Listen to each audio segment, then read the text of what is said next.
Friends, आज का discussion होने वाला है एक बहुत ही इंटरेस्टिंग टॉपिक के ऊपर और टॉपिक है एक नया एनएफओ। तो रिसेंटली इस टाइम पे मिराई एसेट के साथ में एक नया एनएफओ मार्केट में आ चुका है, जिसमें अगर हम डिमांड्स एंड पोटेंशियल्स की बात करें तो आज के डेट में इसके अंदर पोटेंशियल एंड डिमांड काफी अच्छा खासा होने वाला है।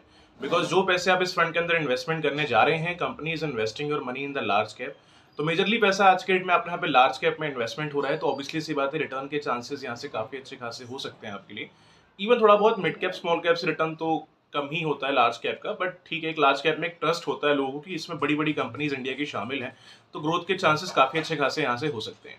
तो आइए वीडियो को शुरू करते हैं और अंडरस्टैंड करते हैं फंड किस टाइप का है, किस तरीके से काम करने वाला है, क्या इसका लास्ट डेट एनएफओ का है, क्या इसका स्टार्टिंग डेट है, इसकी प्राइसिंग क्या है, सारी चीजें डिस्कशन करने वाले आज के सेम वीडियो के अंदर।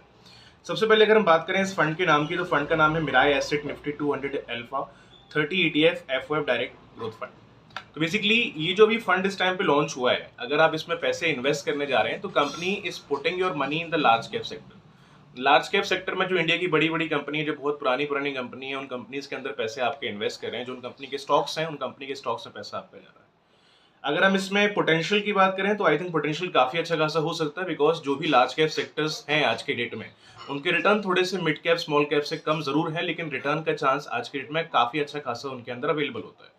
और ज्यादातर लोग ट्रस्ट करते हैं लार्ज कैप के अंदर, बिकॉज लार्ज कैप में पुरानी कंपनीज भी होती है और बड़ी कंपनी भी होती है, तो लोग ज्यादा ट्रस्ट भी उसके ऊपर ज्यादा करते हैं आज के डेट में। तो पोटेंशियल काफी अच्छा खासा है। अगर आप एक लॉन्ग टर्म के हिसाब से इन्वेस्ट करने का प्लान कर रहे हैं तो आप इस फंड में चाहें तो अपना सिलेक्शन कर सकते हैं after understanding all the conditions.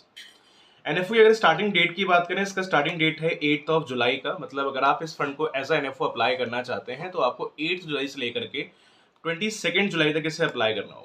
अगर आप ऐसे करते हैं तो आपको जो एनएवी का प्राइस है वो 10 रुपए के हिसाब से देखने को मिलेगा, और जो अलॉटमेंट्स आपको दी जाएंगी वो 10 रुपीज के हिसाब से यहाँ पर अलॉटमेंट दी जाएंगी।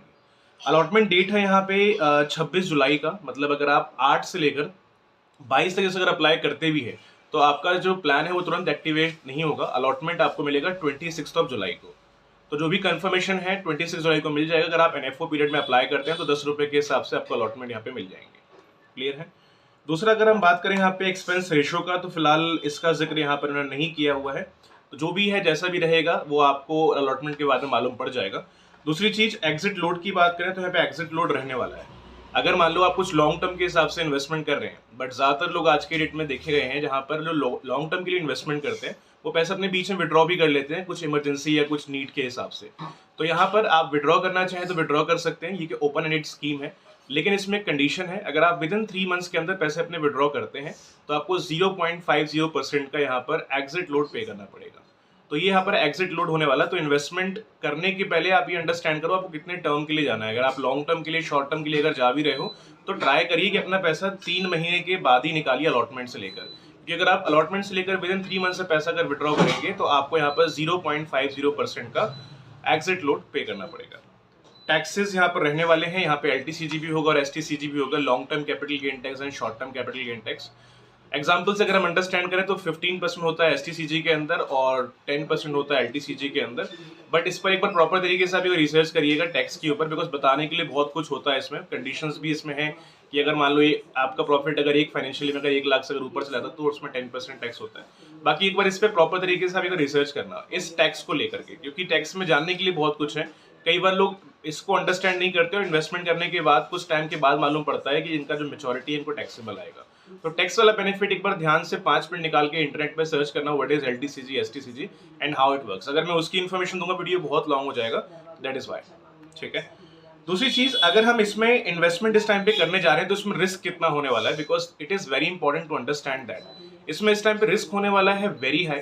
तो इन्वेस्टमेंट करने के पहले तो आप ये अंडरस्टैंड करिए कि जो पैसे आप इस फंड में इन्वेस्टमेंट करने जा रहे हो उतना आप इसमें रिस्क ले सकते हैं कि नहीं। यहाँ पे रिस्क रहेगा वेरी हाई। तो प्लीज एक बार इन्वेस्टमेंट करने के पहले आप इतना अंडरस्टैंड करो कि जो पैसे आप इसमें इन्वेस्टमेंट करने जा रहे हैं उन पैसों पर आप उतना रिस्क ले सकते हैं कि नहीं जितना रिस्क यहाँ पर अवेलेबल है। Because again I am telling, इसमें रिस्क होने वाला है वेरी हाई। तो इन्वेस्टमेंट करने के पहले आप अंडरस्टैंड करो कि इतना जो रिस्क आप ले सकते हैं कि नहीं जितना यहाँ पे अवेलेबल है। बाकी लार्ज कैप सेक्टर है, इक्विटी इंस्ट्रूमेंट्स हैं, तो जो पैसा आप डाल रहे हैं मैक्सिमम इक्विटी इंस्ट्रूमेंट्स के अंदर ही पैसा आपका जा रहा है। तो पोटेंशियल काफी अच्छा खासा यहाँ पर हो सकता है। लार्ज कैप के रिटर्न अगर हम पास्ट फंड्स में चेक करें तो काफी अच्छे खासे उनके रिटर्न रहे हैं। अराउंड 15, 16, 17% रिटर्न देते आ रहे हैं मल्टीपल ऐसे लार्ज कैप फंड्स हैं।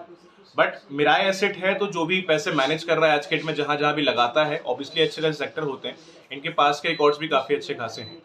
तो एक बार आप चीज़ों को देख लीजिए, अपने प्रोफाइल पे एक बार अंडरस्टैंड कर लीजिए कि आपके प्रोफाइल के हिसाब से कितना अमाउंट आपको इस समय इन्वेस्ट करना चाहिए, कितने ड्यूरेशन के लिए आपको यहाँ पे इन्वेस्टमेंट का एक प्लान बनाना चाहिए। फिर भी अगर मन में डाउट आता है रिगार्डिंग दिस एनएफओ, अपना क्वेश्चन आप रेज कर सकते हैं कमेंट में। I try to give the answer as possible guys.